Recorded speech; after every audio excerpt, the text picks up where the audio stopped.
Hello, everyone. Welcome back to the Victory Road World Cup of Pokémon VGC. We are here for the sixth match in the top four match between France and Thailand. Sponsored, of course, by Elgato, GG Tour, and Metafi. My name is Ben Kiraku, joined here by Maeve O'Rourke, and we are going to be starting the wind down, so to speak, of these matches between this match between France and Thailand, and seeing what the last games have in store for us. Yeah, and I think if you guys take a look at that team preview in between during our quick break, you'll see that we are kind of getting the funkier side of the matchups. We are finally going to be possibly seeing our first Shedinja today as well. This is going to be between Hippolyte Bernard and Chaiyawat Traiwichcha, and also known as Nantaro. So I think it's something that I'm really excited to see from both of these trainers. I think the team is really funky. I think it's going to show a lot of the talent between these two trainers, because they're both incredibly talented trainers, and of course both from very talented teams. But I think it's going to be a little bit of a mental matchup, as most games with Shedinja often are, depending on if you think it's coming or if it's not coming, or how did you prepare for it in your matchup for the week. Yeah, I feel like, whether or not Shedinja is good or bad in this matchup, for Team France, it's almost a mascot, isn't it? You've got to bring it. Unfortunately for France, Thailand has already won for this week and will be going on to the finals. France, unfortunately, is out of the competition, and now, it's time to, maybe have a little bit of fun, play a little bit of a riskier strategy, maybe, or just use Shedinja. Just France, come on, use Shedinja and bring it out for us for all to see. I think you're the one person I've ever casted with that actually wanted to see Shedinja, and that just goes to show how psychopathic you are, I guess. But no, I'm kidding. But I am excited. If we want to take a little hop over, see how see these brackets between the teams, take a look, especially I think, because we've been able to kind of update you all live, which has been super exciting for us. Again, we're seeing this in the same order that it was played, so I'm sure at this point, right, that Chaiyawat and Hippolyte probably had.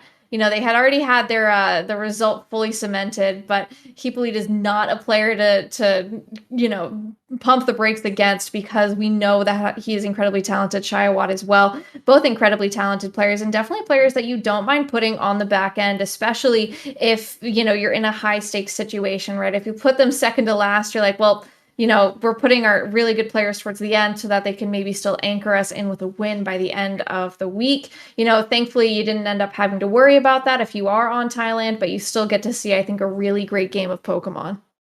Exactly that. And I think, we'll be looking back at this as maybe a little bit closer than it kind of looked when, Thailand, sorry, took 4 wins in the first 4 matches, and now France are coming back at the end, and maybe Hippolyte can carry on that trend for France and end it a little bit closer than what it is. Because when you look back at it, this could have happened in any order whatsoever. But either way, it's nice to see those teams there. There's a lot of consistent teams. There's a lot of sort of comfort picks, I think, for on the French side.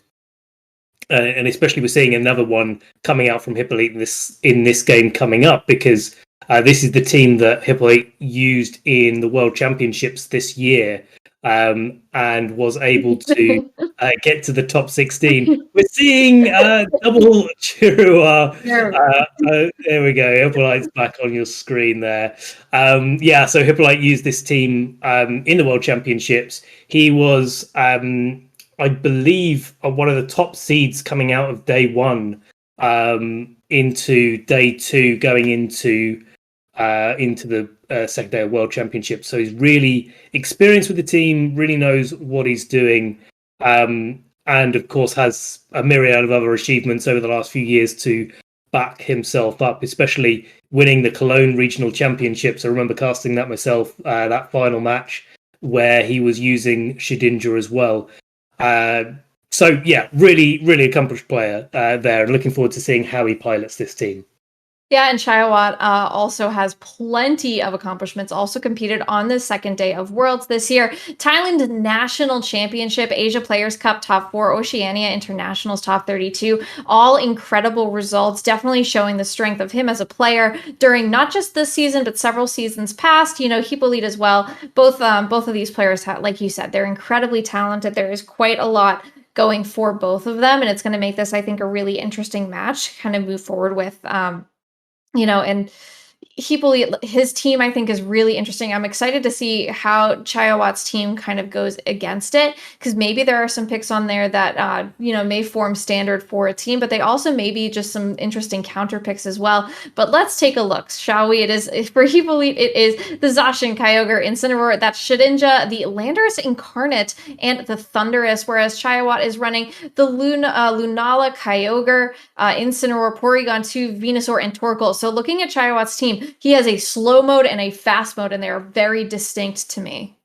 They certainly are, and that Porygon 2 is kind of gluing those two modes together, being able to set up Trick Room or be a little bit of an anchor for the fast mode of the team, being a little bit of a switch support, and being able to choose how Chaiyawat decides to play the game. The one thing I want to know, and the one thing that we were talking about in the background, is that Porygon 2 trace or not? Because if it's trace and that Shedinja comes to the game, we could see a little bit of a cheeky little trace of the Wonder Guard coming in from Shedinja as well, which I'd love to see in this part of the tournament. Not something I'd want to see so much when all of these sort of matches are on the line, but where we are at the moment. Looking for maximum entertainment factor. That's what I'm gonna be shouting out for the rest of this match and looking for.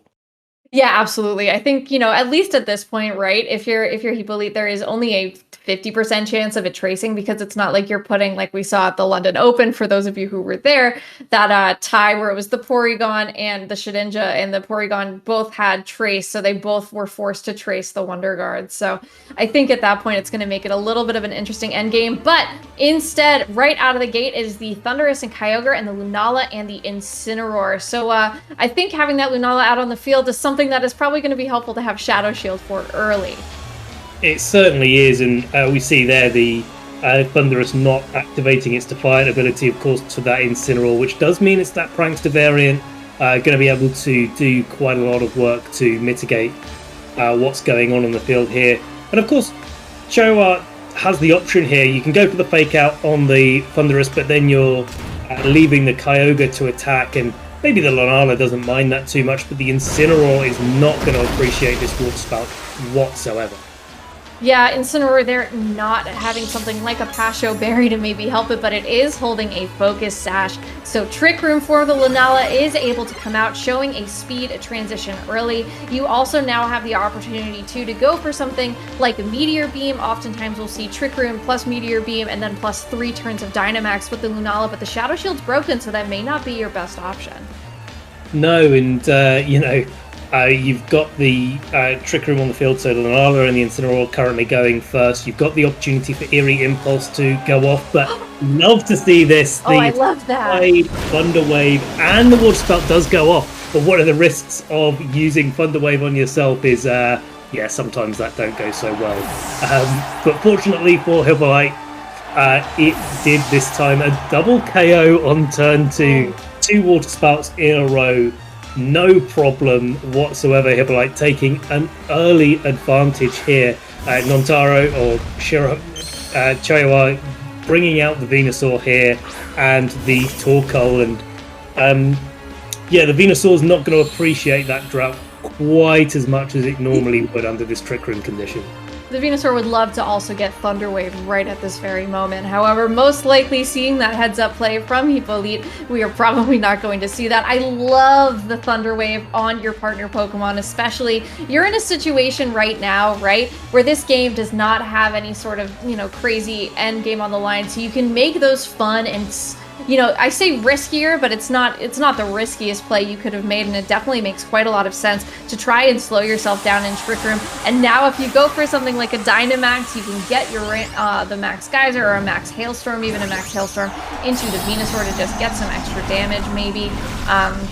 It's, I think it's interesting as well that we saw the Torkoal as the last Pokemon instead of something like the Porygon 2, because that meant that Lunala was probably the only Pokemon that could go for Trick Room, and maybe Chaiyawat was hoping to not have to be in Trick Room all that long, and then by the time that Trick Room was over, if he got a couple knockouts, could send in something like the Torkoal and Venusaur and maybe just get some big damage off at the end and move pretty quickly. However, Venusaur's Gigantamax, you're probably going to want to get a Gmax Fine Lash up early and just start trying to get some extra damage and residual onto these Pokemon.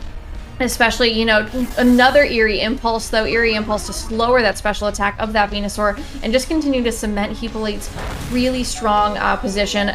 Eruption, though, does a ton of damage to both these Pokemon and reveals the berry as well. On the Thundurus, Thundurus at this point going to be taking a Citrus Berry, so a nice little item reveal, but Max Geyser is up first. Yeah, going to be probably enough to knock out that Torkoal in one. Wouldn't be surprised at all. As we see it going to the Torkoal, it is maybe enough. Or just have to wait for that rain animation to come onto the field. Yeah, the Torkoal is going to be leaving the field, and Gmax Fine Lash going to be hitting into the Kyogre. But of course, with that Eerie Impulse that we saw before, not going to be doing nearly as much damage, and more likely that residual damage is going to be doing more over time with the secondary effect of Vine Lash.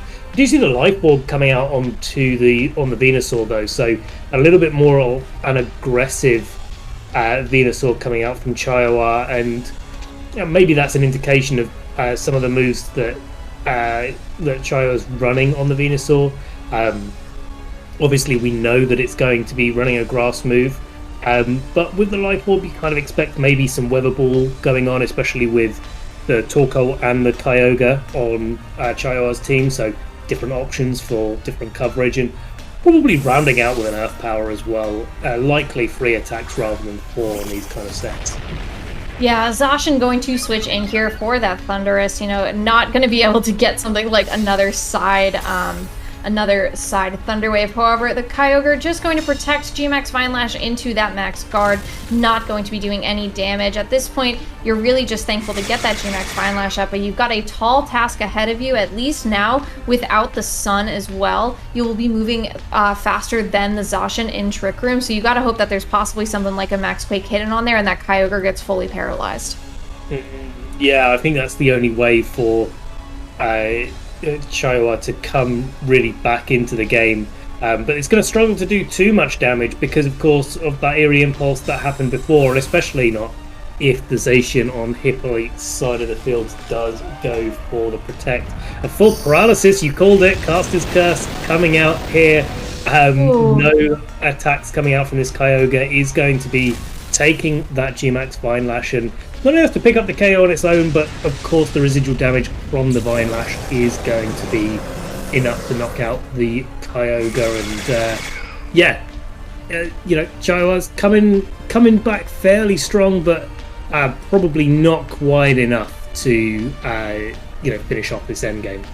Yeah, Hippolyte coming to send back in that Thundurus. I don't think you reveal that last Pokemon unless you really have to. At this point, it's that extra piece of information that you're hiding. This Venusaur as well, I think it's not too worried about facing down against this Thundurus because the Thundurus, it can go for something like a Thunder Wave, but it's most likely got the opportunity to just Eerie Impulse freely and just hope this Venusaur is just going to be stuck in a position of hoping it gets a critical hit through into the Zacian on the opposite side. You're not going to be taking something like a Hurricane or any sort of strong flying type attack, but this Thunder Wave is going to slow you down. It is going to mean that you have a chance of not getting the moves off that you want to, and Behemoth Blade is just going to do heaps and heaps of damage to you, especially as there's been no way to lower the attack of the Zacian on the opposite side. And yeah, that is definitely going to be a wrap on game one with a really heads-up play by Hippolyte to go for a side Thunder Wave, and that definitely cemented his position for the rest of the game.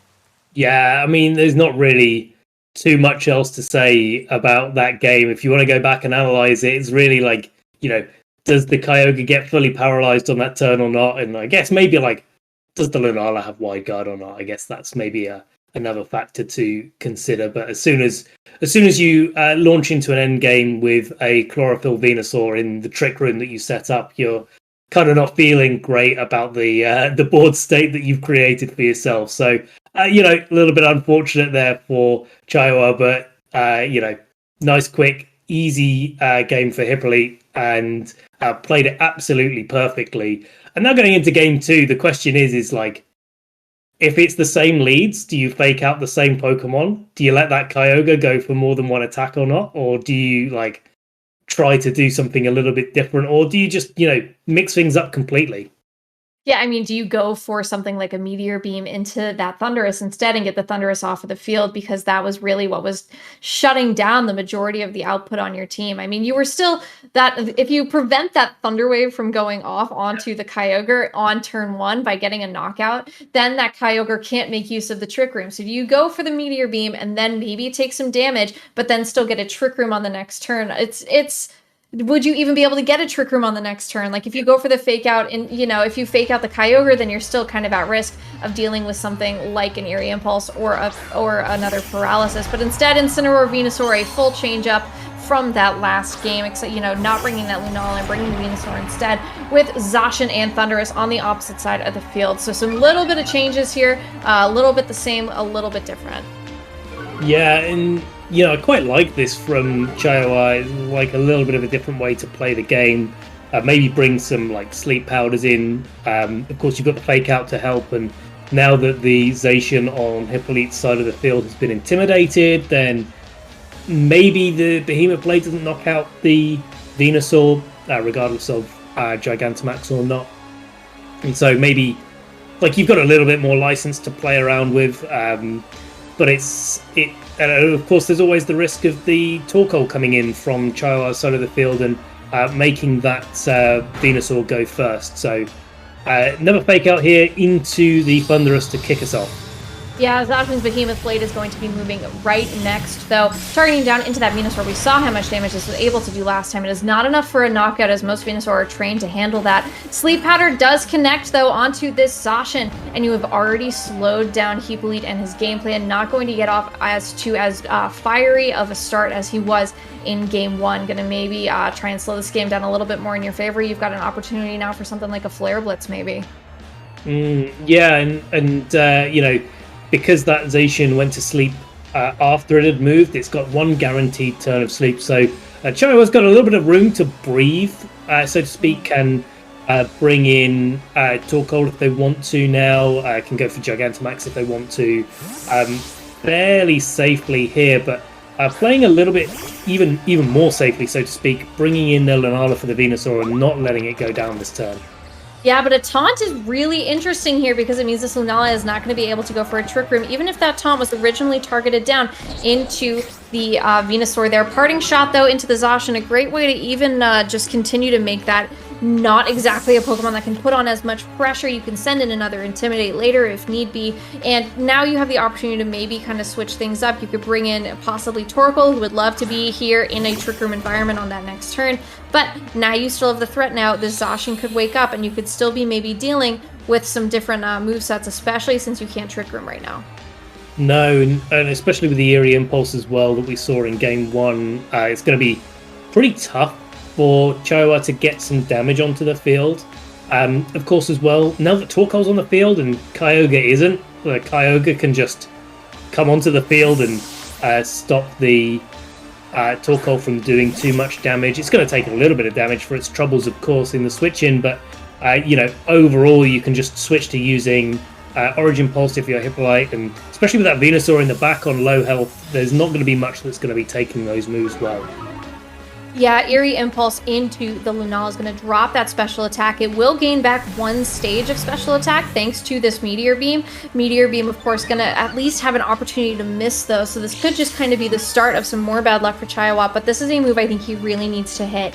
And having this Meteor Beam get this knockout is going to be huge, because then you're not dealing with the threat of more Eerie Impulses. And into this Thundurus, it's not enough to do enough damage. That is a ton of damage that is, still left there, plus this Citrus Berry means that you're going to need a lot more, and I think that Eerie Impulse was absolutely huge. But yawn from the Torkoal into this Kyogre, you are putting more pressure of sleep onto the Pokemon on Hippolyte's side.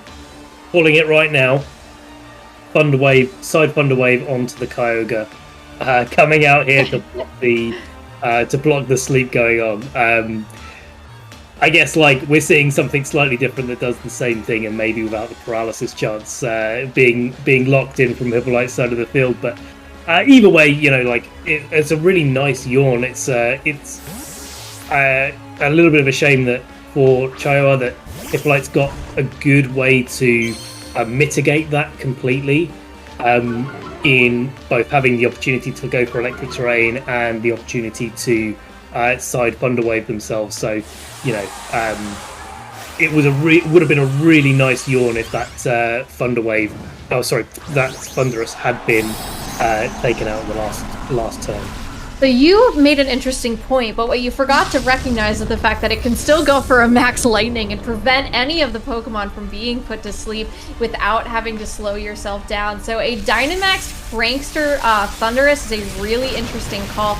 The max lightning into that Lunala does not do very much damage, mostly thanks to that Shadow Shield, but setting this terrain so that the Kyogre cannot fall asleep and can continue to put out damage on those next few turns. Moongeist Beam into that Thunderous does a nice little chunk of damage, but way less than maybe it was expected to. Water Spout into both of these Pokemon is enough for a double knockout at this point. So, I think now the Focus Sash on the Incineroar is going to be helpful for a Fake Out on the next turn, but you've still now lost your Lunala, who I think you were maybe hoping to go for something like a Trick Room. Yeah, exactly. I didn't quite get out the electric terrain from Max Lightning there, but yeah, it does do exactly the right thing. And such a good play as well, because I've been sitting there like side Thunder Waving myself and probably would have got fully paralyzed because of it. So, Hippolyte making the correct move there, absolutely.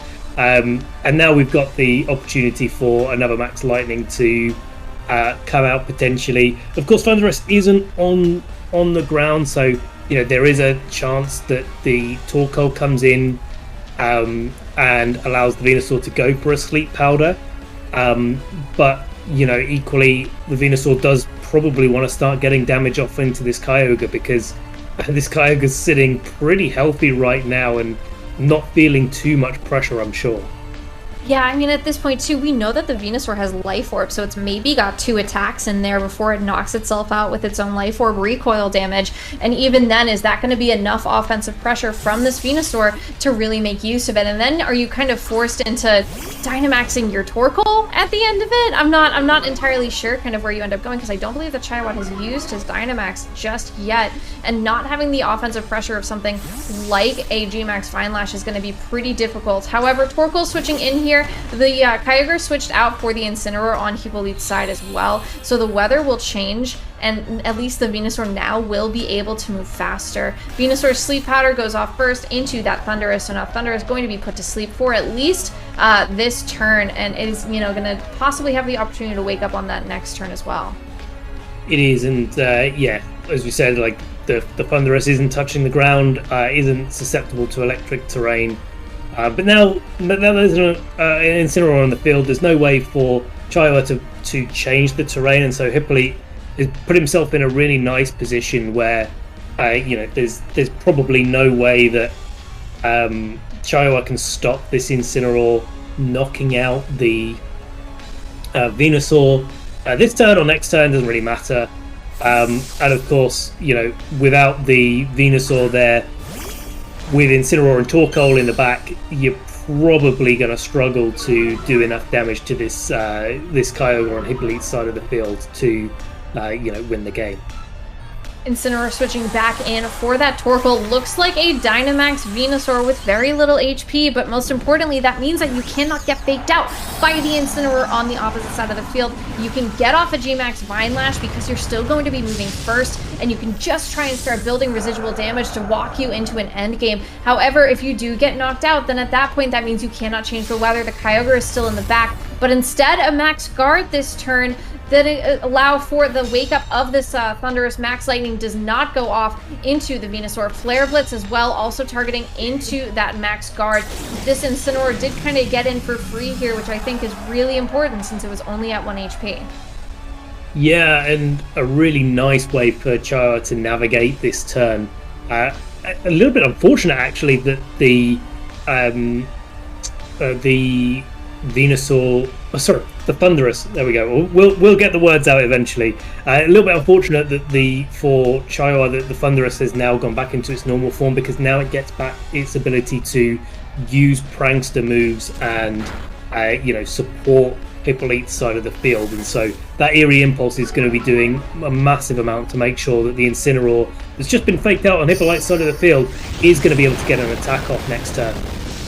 Yeah, G-Max Vine Lash does not do all that much damage. It may have done just about exactly the amount that it will do every single turn afterwards. Another, of course, upside as well is you can continue maybe to protect with a max guard on the next turn, and then you've timed out a little bit more, and you've then forced the Thunderous on the opposite side of the field to get knocked out. It'll force in the Kyogre, and then if you lose your Incineroar at the same time, then your Torkoal can come in, and you'll have the weather advantage at least for a turn. I mean, still Hippolyte has all 4 of his Pokemon even, so that might not even work out. No, I mean the Zacian is having a bit of a nap in the background, but can definitely be used as switching fodder, so to speak, and being able to it's not a piece that Hippolyte needs to win the game. All that Hippolyte needs is that Venusaur to be gone, and Kyogre to be on the field and to hit its attacks, and that should be fairly straightforward for Hippolyte to be able to achieve in this board state. So Venusaur switching out, nice switch there from Chaiyawat. Probably what needs to happen, because that Venusaur is so important, but Thunderbolt targeting into that Incineroar is obviously enough to pick up the knockout at 1 HP, and the Flare Blitz follow-up into the Torkoal. Not going to do too much damage. Maybe the recoil is a little bit more problematic from Hippolyte's side of the field, as the Vine Lash does knock out this Thunderous and do a little bit more damage to Incineroar on Hippolyte's side of the field. I wonder how many more turns of Sun are left, right? Because now Electricity is off the field, you can go for a Sleep Powder, but you do not have that speed for very long. So if you send in something like the Zacian, you have a free Sleep Powder into the slot that is that Incineroar, and whether that stays on the field or not, you're still going to be moving faster. Zacian, I think, has a chance to wake up as well, so it may not exactly be your best option, but then you could go for something like an Eruption, and if it isn't asleep, or if it isn't awake, then you may be able to possibly get a knockout at this point. The Intrepid Sword boost, though, you're not going to be getting an Intimidate off, so the Zacian's not going to be able to have that attack stat lowered, and I think you need to hope that it stays asleep so that it can get knocked out by Torkoal. I think this is also clever as well from Hippolyte, because if that Venusaur does indeed have the Weather Ball, it's being forced into being the Fire-type version of Weather Ball with that Sun still in play, and that means Incineroar is able to move. And so, we can see that Hippolyte is using the Sugar Berry, and so isn't going to be knocked out by a Ground-type attack on the Venusaur, and so, you're kind of baiting into using a move that isn't going to work to knock out the Venusaur and then leave it as Kyogre versus Torkoal. Yeah, I mean, you could make the call, right, that you go for a Weather Ball here with the Rain, but instead the Sleep Powder into the Incineroar does mean that Incineroar will be asleep. We'll take this one absolute turn. Eruption from the Torkoal as well. Going to target into both of these Pokemon, do very little damage thanks to that Rain from the Kyogre being brought in. And again, you are still running out of time as these Vine Lash turns. There aren't too many more left of them either. So, I think it gets a little bit dicey, because we saw still that the Venusaur is pretty quick, but it probably won't be faster than that Kyogre. No, unlikely at all. And that's just a case of just changing around your board state for Hippolyte, just trying to wake up, trying to mitigate all of the damage. You want to switch the Zacian in, as Hippolyte's doing right now, to take a Grass move, and then do some other things in the meantime, catch a Sleep Powder maybe. And with the wake up there, the Incineroar is going to be getting off that final Flare Blitz into the Venusaur. So yeah, nice turn there for Hippolyte. He's going to be taking that last KO that really matters. And Eruption coming out from the Torkoal, going to be doing, something onto both of these Pokemon, but in the Rain, not too much. Critical hit on that Incineroar as well. Probably going to be taking it to a range where it gets knocked out by the Vine Lash here, and going back and it just speeds up things a little bit, gets Hippolyte's Kyogre back onto the field, and with a water spout, even though it's not at max power, is easily going to be enough to knock out this Torkoal and take the game for France. Maybe you can just force it into going for an Origin Pulse, and then it'll miss, and you can get a Yawn up, and then you get 2 Origin Pulse misses, and that's your way to the end of the game.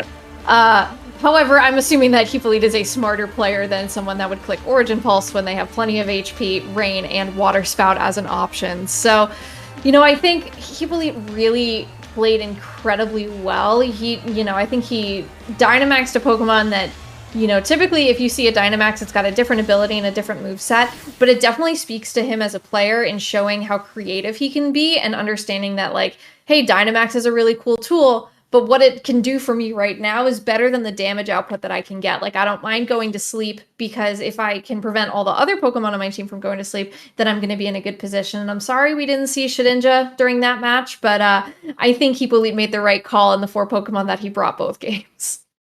Yeah. No, objectively, I absolutely agree with what Hippolyte decided to do in this game.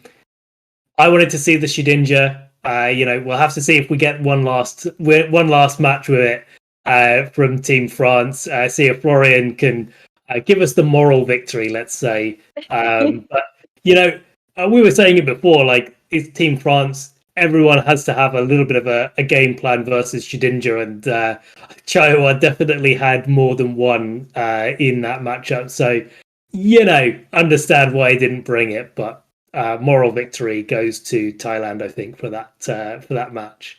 Yeah, I think you say moral victory, and ally switch haters will say it is an immoral victory, just depending on exactly what their priorities are. But still, I think it is a testament to both of these teams and both of these players who are incredibly talented. And I think Hippolyte was definitely was able to come out on top with some creative game plans in the face of a couple of a team composition that is not entirely common. What all the Pokemon on that team want to do. So seeing them paired together makes you think, oh, is there any kind of strange thing that all these Pokemon have that makes them work so well on a team together? So either way, that is our second to last match done. We still have one more match for you guys left. It has been a blast of a Saturday, and I'm sure we are going to be wrapping it up with a really great match between Florian Henry and Chaiyawat Nguyen. So do not go anywhere. Stick around. We've got one more great game to bring you guys.